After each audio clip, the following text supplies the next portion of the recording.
तेरे हाथों में जान नहीं है क्या? ढंग से दबा ले मेरे पैर। खाती तो दुनिया भर का है, खा खा के मोटी होती जा रही है। देवरानी जी, मुझे ना कुछ पैसों की ज़रूरत है। मुझे सोनू के स्कूल की फ़ीस भरनी है, 2 महीने से नहीं भरी है। एक तो तेरे ये ड्रामे खत्म नहीं होते। मुझे तो समझ नहीं आता इतने सारे पैसों का करती क्या है। हर दिन नए नए खर्चे बताती रहती है। अरे क्या करेगा तेरा बेटा पढ़ लिख के? एक काम कर, इसको लेके ना गली गली जाके काम किया कर। मेड का काम लगवा ले इधर उधर जाके, 4 पैसे कमा के ला। खर्चे मत बता मुझे। और हाँ, क्या करेगा ये पढ़ लिख के? इसको ना घर पे बिठा ले। देवरानी जी, मैं आपसे आपके पैसे नहीं मांग रही हूँ, मैं अपने पति के पैसे मांग रही हूँ। जो उन्होंने 2-3 फ्लैट ले रखे हैं, उसका किराया तो टाइम से आ जाता है ना आपके पास।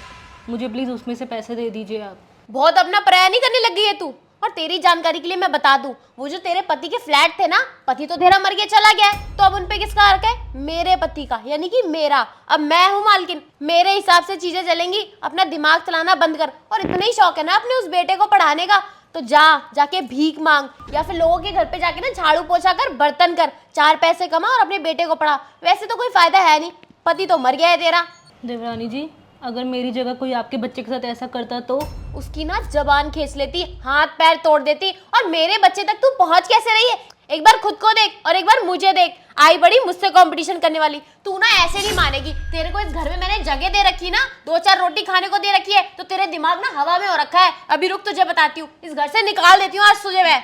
नहीं नहीं, प्लीज़ देवरानी जी, प्लीज़ मुझे माफ़ कर दीजिए। अब कोई माफी नहीं मिलेगी। पहले भी बहुत माफ किया है, और मैं तो इसी दिन का इंतजार कर रही थी। तुझे पता है, तेरी जितनी भी प्रॉपर्टी है ना, वो सारी मेरी हो जाएगी। अब तेरे पास एक फूटी कौड़ी नहीं रहेगी। चल निकल। मैं कहाँ जाऊँगी? कहीं भी जा, सड़कों पे धक्के खा जाके, मुझे तेरे से मतलब नहीं है। चल अपना बैग पैक कर, चल निकल। मुझे मत निकालो। चल बैग पैक कर। ओए चल चल, अपनी माँ के पास निकल।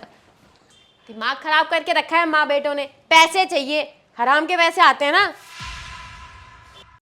अरे जल्दी निकलो।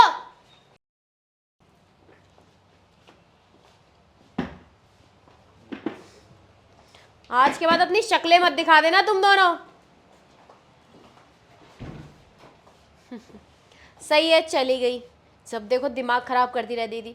अब इस पूरे घर पे मेरा राज होगा, सारी प्रॉपर्टी भी मेरी हो गई। और कितना मजा आएगा जब मेरे पति आएंगे, उनको ये बोल दूंगी कि गई है किसी आशिक के साथ। हाँ, वो भी मेरी बात को आसानी से मान लेंगे, क्योंकि कभी मुंह दिखाने तो ये आने नहीं वाली है। इतनी बेइज्जती तो कर दी मैंने इसकी।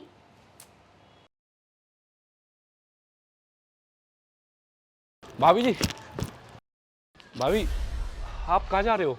देवर जी, मैं अपने मायके जा रही हूँ 4-5 दिन के लिए। आप 4-5 दिन में नहीं आओगे ना भाभी? अरे देवर जी, आप ऐसा क्यों कह रहे हो? मैं आऊँगी ना। भाभी जी मुझे पता है अब आप वापस नहीं आओगे। मैंने बाहर खड़े होकर सब कुछ देख लिया, कैसे मेरी बीवी आपके ऊपर और मेरे भतीजे के ऊपर अत्याचार करती है प्रॉपर्टी के चक्कर में। जब आपने सब कुछ देख ही लिया है देवर जी, और सुन ही लिया है, तो आप मुझे खुद बताइए, क्या मेरा इस घर में रुकना बनता है? रोज़ मेरे साथ कलेश होता है, रोज़ मेरे साथ कुछ ना कुछ गलत होता है प्रॉपर्टी को लेकर। क्या इस घर पे मेरा कोई हक नहीं है? इसलिए मैं सोच रही हूँ मैं अपने बच्चे के साथ अपने मायके चली जाऊँ।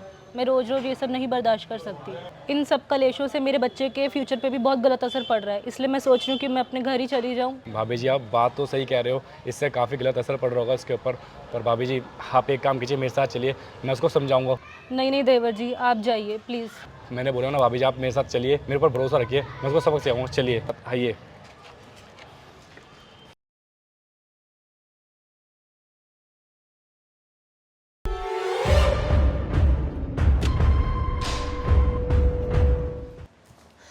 दो पल की खुशी मिलती नहीं है मुझे कि फिर से चली आई।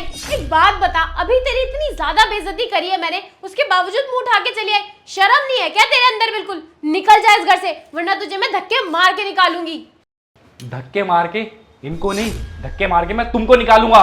नितिन, तुम इतनी जल्दी कैसे आ गए?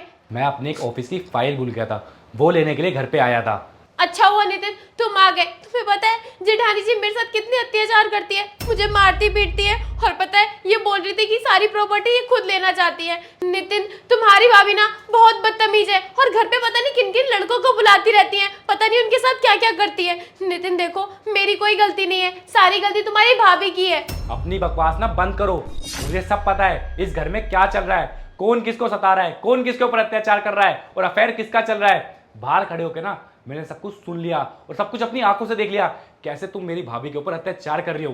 तुम्हें पता है ये नाटक कर रही है तुम्हारे आगे। प्रॉपर्टी की लालची है ये, इनको सारी प्रॉपर्टी हड़पनी है। मेरे से ये बोल रही थी कि या तो चुपचाप सारी प्रॉपर्टी मेरे नाम कर दो, नहीं तो मैं तुम्हें घर से बाहर निकाल दूंगी। मेरी उनकी थोड़ी सी कहा सुनी हो गई और ये ऐसे कर रही है अब। प्रॉपर्टी का लालच भाभी को नहीं, प्रॉपर्टी का लालच तुम्हें है। अगर भाभी को प्रॉपर्टी का लालच होता ना, आज मैं जिस मुकाम पे हूँ मैं कभी पहुंच ही नहीं पाता। भैया और भाभी ने मेरी पढ़ाई के ऊपर इतना पैसा खर्च करा, उसके बाद जाके आज मैं इस मुकाम पर आया हूँ। अरे प्रॉपर्टी का लालच भाभी को नहीं, प्रॉपर्टी का लालच तुम्हें है। अगर भाभी को प्रॉपर्टी का लालच होता ना, पैसों का लालच होता, तो आज मैं जिस मुकाम पे हूँ ना, उस मुकाम पे नहीं हो पाता।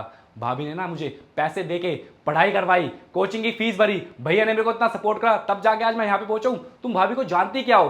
भाभी को तुम्हें जाने को कितना टाइम हुआ है? भाभी को मैं बहुत टाइम से जानता हूँ, और तुम अपने आप को बचाने के लिए भाभी के कैरेक्टर के ऊपर सवाल कर रही हो। तुम्हें शर्म आनी चाहिए। अरे मुझे अपने आप पे शर्म आती है, कौन सी घड़ी में जाके मैंने तुमसे शादी कर ली। देखो अब ऐसा है, वो कहते हैं ना पाप का घड़ा भरता है, तुम्हारा पाप का घड़ा भर चुका है। अब एक काम करो, फटाफट से मेरे घर से निकलो, अपना बोरिया बस्ता मान के निकलो। नहीं नितिन प्लीज ऐसा मत बोलो, मुझे घर से बाहर मत निकालो। मैं माफी मांगती हूँ, आज के बाद ऐसा कभी भी नहीं करूंगी भाभी के साथ। मैंने जो भी किया बहुत गलत किया, मैं मानती हूँ, पर प्लीज मुझे माफ कर दो। अगर तुमने मुझे घर से बाहर निकाल दिया तो मैं कहाँ जाऊंगी, कहाँ रहूंगी? अच्छा तुम कहाँ रहोगी? जब तुमने ये बात मेरी भाभी से बोली थी तब तुमने नहीं सोचा कि ये कहाँ रहेंगी? मेरे को कुछ नहीं सुनना, एक काम करो फटाफट से निकलो। वैसे भी प्रॉपर्टी तुम्हारी नहीं मेरी प्रॉपर्टी है, निकलो निकलो यहाँ से। पर नितिन प्लीज मुझे माफ कर दो।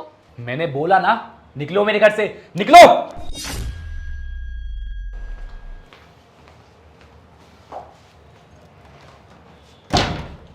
भाभी मैं अपनी वाइफ की तरफ से माफ़ी मांगता हूँ। मुझे नहीं पता था कि मेरे जाने के बाद में वो आपके साथ ये सब करती है।